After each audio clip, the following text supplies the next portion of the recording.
shit's in the safe. Got me a spot out the way. Nigga just trying to be safe. Let's get to the sports talk. Standpoint, John, but from an officiating standpoint, what do you see? Well, this won't be the first time that I disagree with Fox, as he well knows, but to me it's a little bit more than just hand fighting. That right arm does get extended. It does create separation. There is actually a little bit of a push, which takes the defender back towards the end zone, which allows just enough advantage for the receiver to make the catch. To me, it is and was OPI. Well, John, let me ask you this. When it comes to two guys fighting for position, because clearly there was hand-to-hand contact from both players there. It was hand-to-hand, man. That play right there, you see the corner clearly grabbing Rudolph's hands. They was hand fighting. He was holding on to him. When Rudolph yanked away from him, you see him jerk back. It was hand-to-hand fight. He was holding on him, for real. He was holding on him the whole way until Rudolph yanked away from him, and his head tipped back, and it looked like a push-off. It wasn't no push-off. And if it was a flag, it could have been on him for holding Rudolph. When does it become a foul? If you take a look at that defender's body language right at the end of the separation, right at the end of the extension, there is upper body that heads back into the end zone. To me, that is what created enough of the separation to potentially call offensive pass interference. Keep in mind, every play inside 2 minutes is reviewed. This was just not stopped. So my question might be, or maybe New York's statement might be, potentially had a flag been thrown, we stay with the call. The question becomes, what is the level?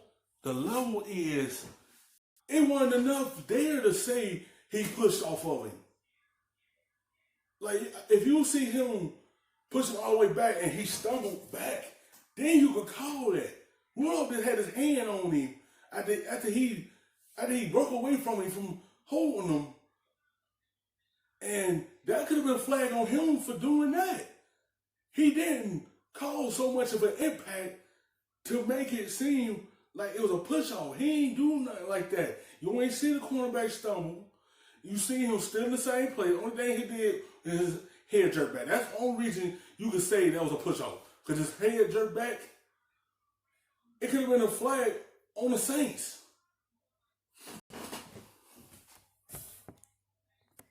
To create an overturn. All right, well, Al Riveron did speak to a pool reporter there in New Orleans and gave the NFL's official response to the question of whether that was pass interference or not. And according to Al, you can read it right there on your screen yourself. We looked at it from all angles that Fox afforded us, and Fox gave us some great views. There was contact by both players, but none of that contact rises to the level of a foul that is consistent with what we've done all year long. We left the ruling on the field. We let it stand. Now, of course, they instituted... I said it. It wasn't enough to say it was a push-off. It wasn't too much to say it was a holding, which it could have been. It wasn't enough right there to say that. That's why they left it on the field, because it wasn't enough to say it. All because you see a person held back, that don't mean necessarily, oh, it's a push-off. It was just someone that had a better position to catch the football over a cornerback. A new rule last year, John, as you well know, because of a play involving pass interference that was not called in the NFC Championship game last year involving the Saints. But, of course, that rule was brought in to affect egregious misjudgments on a call. This was not an egregious misjudgment, would you say? No, I wouldn't. But here's what I would say.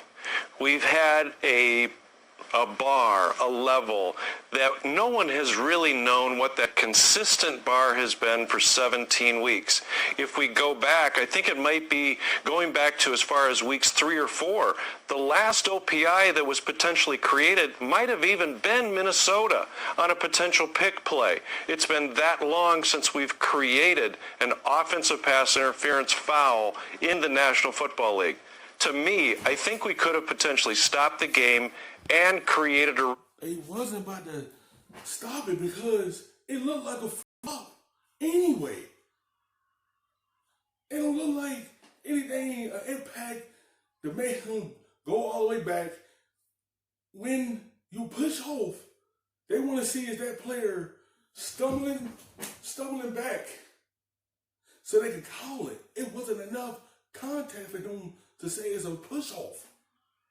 He didn't, and then put his hands up. He just had his hand on his chest and went up and finished the play. Like, if they wouldn't have did this, no one would want me to talk about this. For real. It wasn't just enough. Only thing you saw was the head going back. That's it. Rudolph just had a better position than him. They was fighting the whole play into that corner.